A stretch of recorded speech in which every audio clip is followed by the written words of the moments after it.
According to Trenthorn and Vatican II, people who do not profess the Catholic faith in its entirety or preserve communion under the successor of St. Peter are part of the body of Christ. That's the opposite of Catholic teaching. It's a dogma that people who reject the papacy or any dogma of the Church are outside and alien to the body or Church of Christ, not part of it. Here's the proof, and in all of these magisterial statements, notice the term body or Church of Christ. That's what we're focusing on here.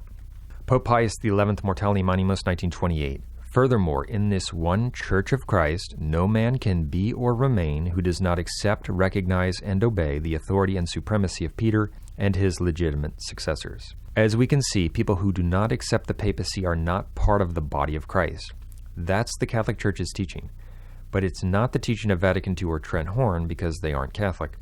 So, non-Catholic Christians are a part of the body of Christ in virtue of their valid baptism. Pope Pius VI, Caritas, 1791. For no one can be in the Church of Christ without being in unity with its visible head and founded on the See of Peter. Pope Pius IX, Amantissimus, 1862. There are other almost countless proofs drawn from the most trustworthy witnesses which clearly and openly testify with great faith, exactitude, respect, and obedience that all who want to belong to the true and only Church of Christ must honor and obey this Apostolic See and the Roman Pontiff. End quote. Those suffice to prove the point and refute Trenthorn and Vatican II, but there's more. Pope Eugene IV of the Council of Florence in the Bull Cantate Domino solemnly declared, quote, "It, the Holy Roman Church, condemns, rejects, and anathematizes all who think opposed and contrary things, and declares them to be aliens from the body of Christ, which is the Church." End quote. So there you have it.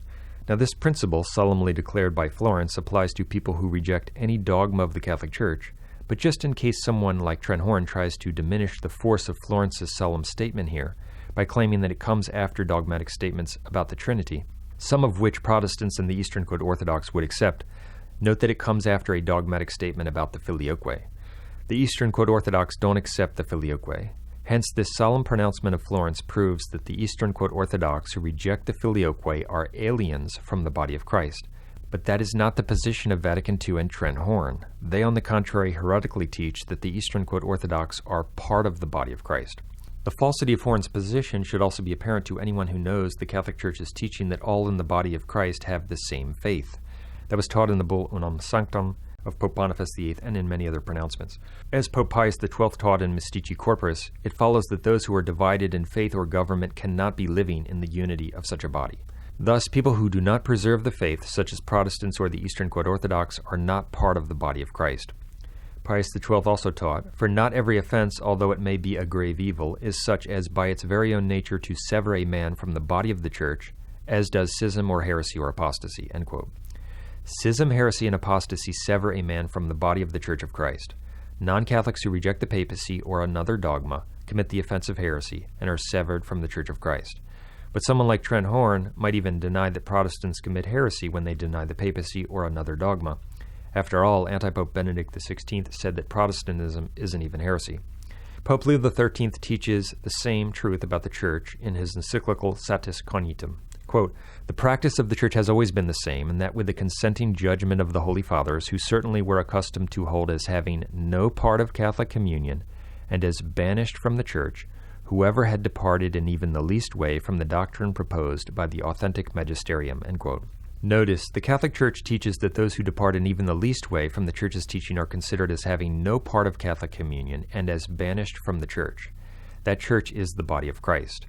What's very interesting about this text is that in the Latin, Leo XIII uses the word expertum, an accusative form of the adjective expers, which literally means having no part.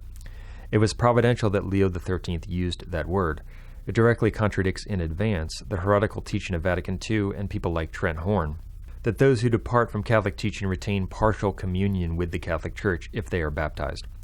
No, they have no communion with the Church. They are aliens to the Church of Christ. Leo XIII also used the word ex torrem, which means ex terra, or having been exiled from a country or a land. One is not exiled from a country or a land if one has partial movement within it. The prefix ex, which Leo XIII uses in these words, means out of, not partly inside. There's more we could quote on this point, but these facts suffice to refute Trenthorn's heresy and false argument on this matter. In virtù del nostro battesimo, tutti formiamo l'unico corpo di Cristo. Le diverse membra, infatti, formano un solo corpo,